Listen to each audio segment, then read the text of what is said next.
Humans of the cardboard. Let's take a look at some new Dark World cards. We've got them here. I'm very excited.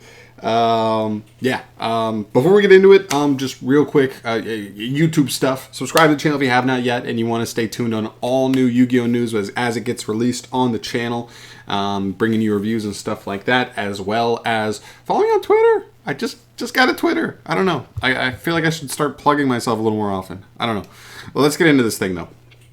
Starting off here, we have Genta. Okay, also, before we get into this, I said it at the end of the last stuff. I really like that first wave of support. Everybody does. It seemed like a really good first wave of support. This is 3 more cards. We should have 1 more after this. And I said it. I'd still like to see some more low-level Dark World monsters. I expected to see more. And here we go. We have 2 more here. That's enough of me rambling. Let's get into this thing. Genta, Gate Man of Dark World. This is a Dark Fiend effect monster, level 4. I like level 4. That's pretty good. 1,000 attack, 1,800 defense. Stats are fine. The booty's decent. You can only special summon Genta, Gatekeeper of Dark World, once per turn. You can discard this card to the graveyard. Add 1 the Gates of Dark World from your deck to your hand. Interesting. If this card becomes banished and you control a Dark World card, you can special summon this card. Ooh. Okay. So I love that this is Dark World card, by the way, because I guess the idea is you pitch him to search Gates of the Dark World. Then you use Gates of Dark World effect, which I believe banishes a fiend from the graveyard, which would be him, to then draw 1, then discard 1? I forget exactly how Gates of Dark World works, but I think it's like a draw 1, discard 1, right? I don't know. It's something like that.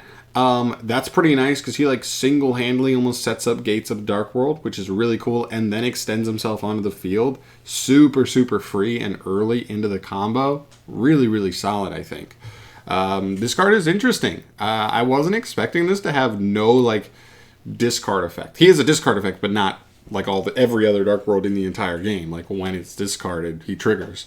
That's really cool. I like that he's more proactive. He is more of a starter slash searcher than, actually having to be a reactive card that relies on being in hand with a card that can get him discarded. Pretty cool. All right, next up here we have Pearl, Hermit of Dark World. This is another Dark Fiend effect monster. Level 1, 300 and 100 for the stats. You can only use the effect of this card's name once per turn. If this card is discarded to the graveyard by a card effect. Okay, here we go. This is what I was expecting from the other one, but we got it here. Target a Dark World monster in your graveyard. Special summon it, except for himself. Special summon it to either field. Then, if it was discarded by an opponent's card effect, you can special summon one of your Fiend monsters that is banished in your hand or in your graveyard to either field. Ooh, very interesting as well. So he has the same kind of effect as a lot of the big Dark World monsters. Well, I guess all of them kind of have this, or a lot of them at least. So he's a monster reborn. I like that he's to either field because the deck seems like it's trying to get you to play Ceruli so that you can summon it to your opponent's field, and then Ceruli will give you a discard and it will count as an opponent's effect, which is really cool. So I like that we have that potential, that we're really trying to get into that. So pitch this guy away, you have Ceruli Engrave, then you get Ceruli, and then Ceruli gives you a discard from an opponent's effect to get something really, really powerful, like a Silva, potentially a Gold, maybe even Lucent, all with like really, really powerful effects as well. Very interesting. This one just seems decent. I think it's just another name. This one doesn't like... whereas this one seems like it does something different and nice for the archetype. This one is absolutely not bad. But one, it does take setup. You do need to have Dark Worlds already engraved.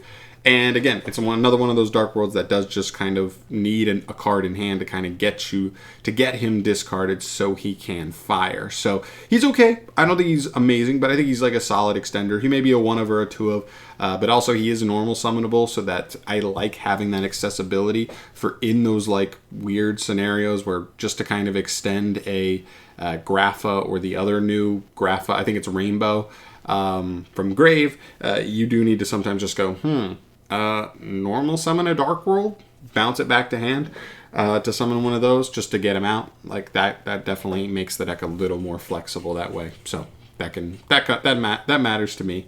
Bunch of reprints, whatever, none of that stuff matters. The last card we have here is a continuous spell called Dark World Library. Again, I love that this has Dark World in the name. I'm very happy that like every card we've gotten has Dark World in the name. That way they're all searchable off of the Girl's Snow. Very cool. This is a continuous spell. Both of its effects are hard once per turns. During your main phase, you can discard one Dark World monster. And if you do, all Dark World monsters you currently control gain attack equal to the discarded monster's level times 100 until the end of this turn. That's pretty nice, actually, because this, while it doesn't seem like it's a crazy impactful effect with this just like straight up effect, what I do like is that once this is set, it's just literally like a free discard every single turn. So you don't have to worry about being stuck and in a grind state where you just don't have access to discard effects, but just kind of have a bunch of Dark Worlds bricking in hand. This is another card that kind of just gets us accessibility to those discards. As far as the effect goes, I'm not sure how this effect works. I don't think you have to have a Dark World on field just to trigger this effect. At least I hope not. I don't think it does, but still, like, that's fine. I mean, we do play a hefty amount of like level 8s, so like buffing something by 800 is pretty nice, especially when isn't the fusion already like 3200? And also, it's only till the end of the turn, but still, it's a pretty hefty chunk if you're discarding one of the high level ones.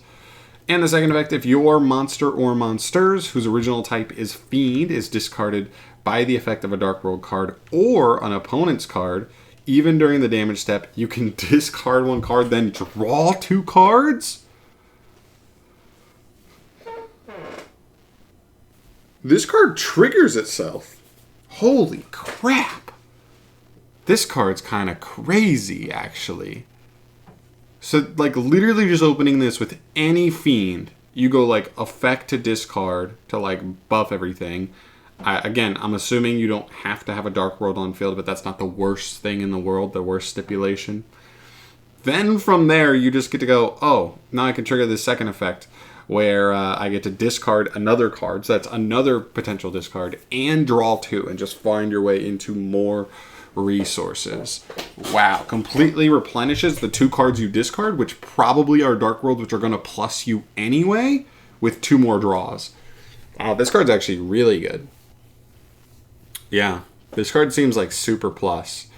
Yeah, I think this card's really good. I don't know if it's a 3-of, just because it's continuous and hard once return effects, but definitely good for sure. It's another great searchable target in the archetype.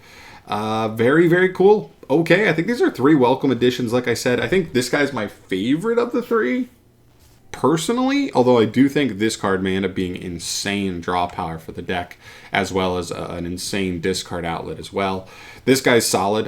All 3 are solid. Like, I don't think any of them are bad. I just think this one is like kind of one where, like, if we never got him, I don't think it would have changed the archetype that much. Whereas this guy may be a staple because it makes like Gates of the Dark World way better, and he seems like a legit starter for the deck.